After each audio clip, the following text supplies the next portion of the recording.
Live from our studios at One Television Plaza, this is your Mid-Ohio Valley Afternoon Brief.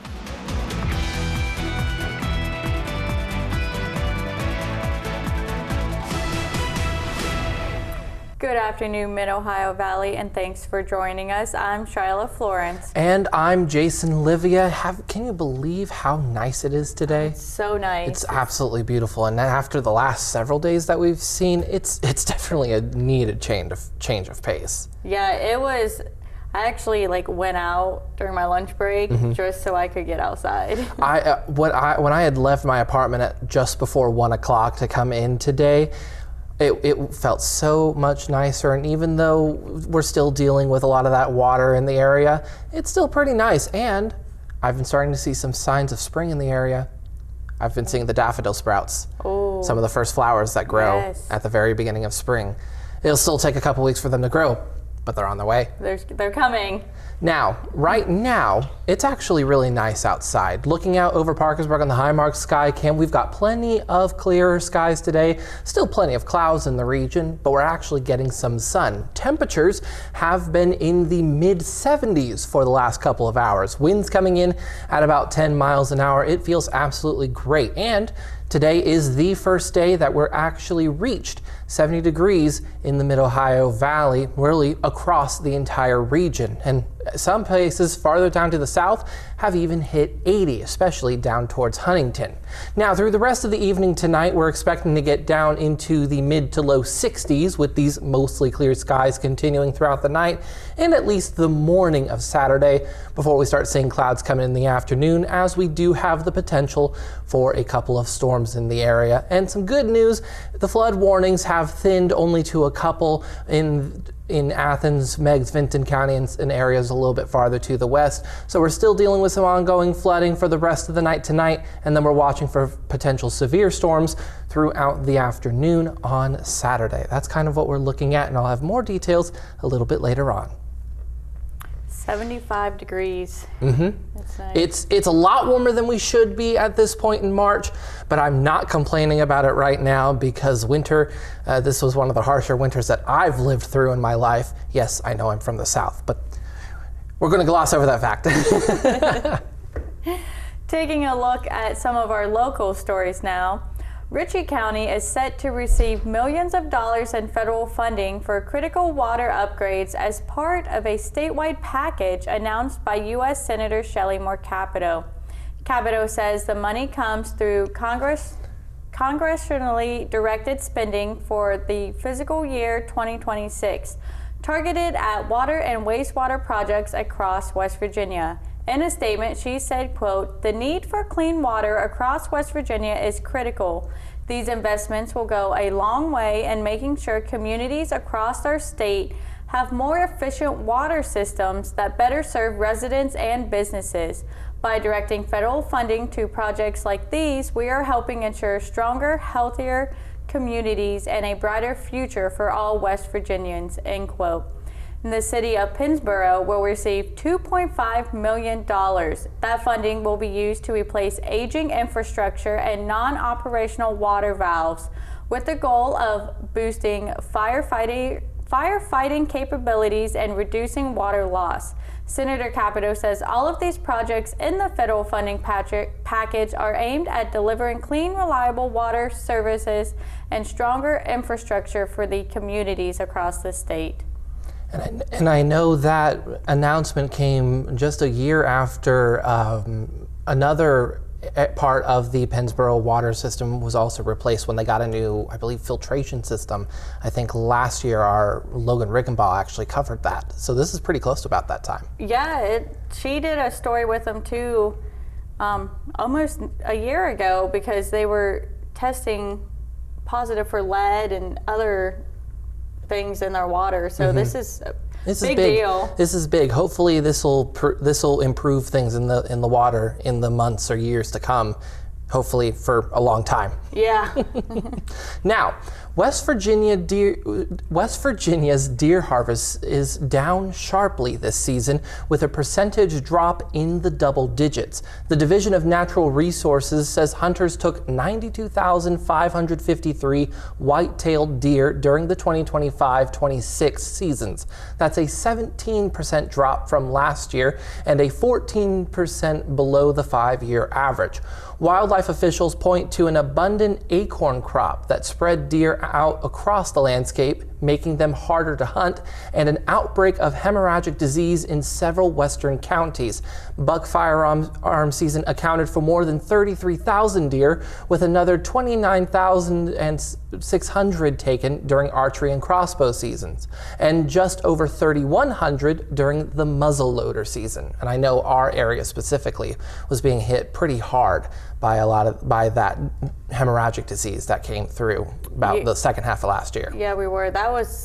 I think we were hit, like our area was one of the hardest hit by that disease. And I mean, it's definitely noticeable between the abundance of acorns and the disease. It definitely sounded like it made it harder for them. Yeah. Hopefully this hunting season goes better for all the hunters out there. Not as much of a disease, hopefully. Yeah, hopefully. Well, going across the river into Ohio, Washington State College of Ohio in Marietta is celebrating a perfect pass rate for its latest class of corrections officers. 12 officers from the Sheriff's Office in Belmont, Monroe, and Washington counties have successfully completed the Ohio Corrections Officer Basic Training Academy, meeting 100% of their certification requirements. The academy includes 148 hours of training focused on full-service jail operations, Ohio jail standards, security duties, crisis intervention, diversity and procedural justice, medical overview, and subject control. State standards require newly hired correction officers to complete this training with their first year on the job. Enrollment is limited to individuals already working in Ohio local correctional facilities, but the college plans to host its next basic academy in mid-August. So, I believe that is not their first time having 100% pass rate. I think I've heard it happen recently, so I mean, multiple times in a couple years. That's pretty good. Yeah, so must be a pretty good academy. I bet so. They keep having great success, so. Exactly. Well, in national news today, if you haven't noticed it yet, U.S. gas prices are the highest they've been in nearly a year. AAA says regular gas now averages $3.25 a gallon. The jump is even worse for diesel. Prices are climbing as the war with Iran restricts oil supplies, and wholesale costs suggest the increases aren't over yet. And I've seen a couple gas stations in our area that have been even higher than that $3.25. I know the Sheetz downtown is closer to $3.50 at this point. Really? Yes. Wow. I drive by it every day, so I can track how that goes. Yeah, I can see why people worry about gas prices, but I honestly don't really pay attention to them. I'm like, I have to fill my car up anyways. Yeah. So I'm like really bad at, I just don't even pay attention. And I know, because we were talking about this earlier this week, that another part of the reason for the rise in gas prices, they were already trending upwards because of the switch from the winter blend to the summer blend. But then, of course, everything in Iran, it's made it grow faster. Yeah.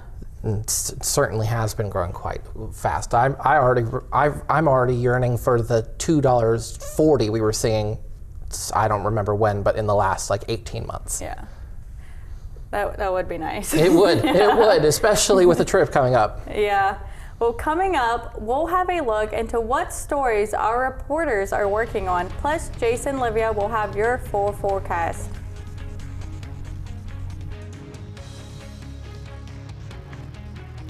Now, here's your first alert weather update with meteorologist Jason Livia.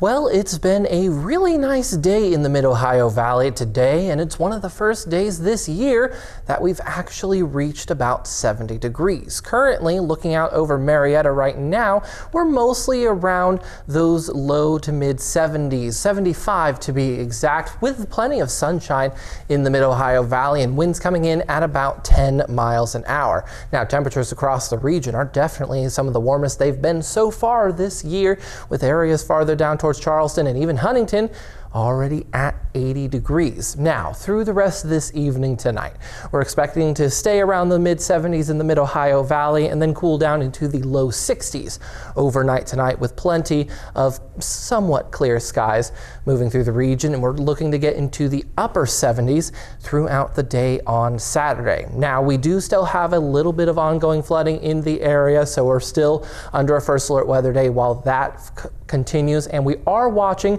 for some potential severe storms moving through the region on Saturday. For the state of the local rivers, most of the smaller rivers and creeks are starting to fall, except for the Hocking River. That is still rising, although pretty slowly, and the Ohio River in Marietta and Parkersburg are holding at the current level right now and not expected to get anywhere near that flood level. Now, we do still have a couple of those flood warnings, specifically from the Hocking River as well, but we should start seeing even these areas start to fall off as we go through the night tonight and into tomorrow. Now, we do have a slight risk for some severe storms throughout the day on Saturday, but the specific timing for these storms is going to be mostly 2 to 6 p.m. on Saturday. We are looking at a pretty decently strong line of thunderstorms moving through the area in the afternoon to evening, possibly bringing some gusty winds, maybe a bit of hail, and there is a chance for a brief tornado as well, but the chances for hail and tornadoes is very low at this point. So it's something to keep an eye on as we go throughout the day tomorrow, but it's not something to worry about during the day on Saturday, as it is going to be pretty warm. We will see a decent amount of rain from these very heavy storms, so while we're not expecting it to reverse any of the progress we've made with the receding rivers, it may slow down that progress with some of the rivers draining out of the Mid-Ohio Valley, though not as much rain is expected to fall as we had seen over the last several days.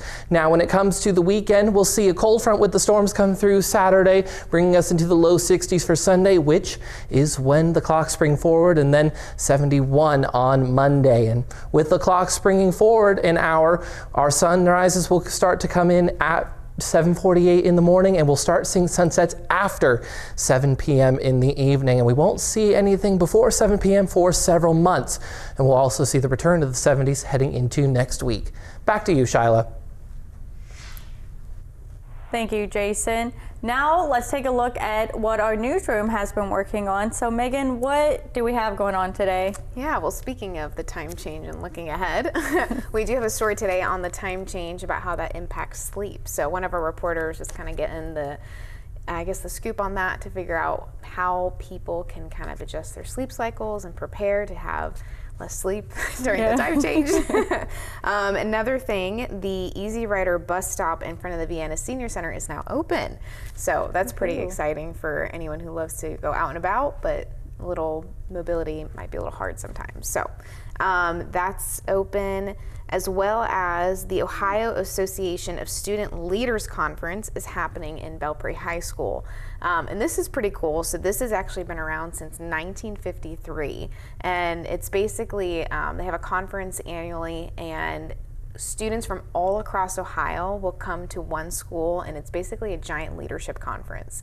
So it's really cool. It is cool. I'm like, oh, that's awesome. So it's basically, they have like guest speakers and everything come in, and then I know that you have like a project the students do, but it's basically a time of connection and leadership growth and them getting poured into to literally raise up the next generation of leaders. So it's pretty cool. Yeah, that sounds really cool. That's awesome. I'm like, man. And I think when I'm a student, I'm like, I didn't have stuff like that. Yeah. So that's happening over 2 days. And then also, I probably should have led with this, but the city actually did file a response to that petition that the community was signing related to the waste management contract. So the city did file a response to that. We'll have more in the 5 o'clock though, as far as what the details of that were. Our reporter is still working on that, breaking it down, trying to get some feedback. So, but they did file a response, and we'll have more on that in the 5 and 6 o'clock and what that means. So, but I do know it's still technically an active investigation. So. Yep. Okay. Well, thank you so much. And you can find all of their stories later tonight. That's all the time we have for the afternoon brief. Thank you for joining us, and have a great weekend.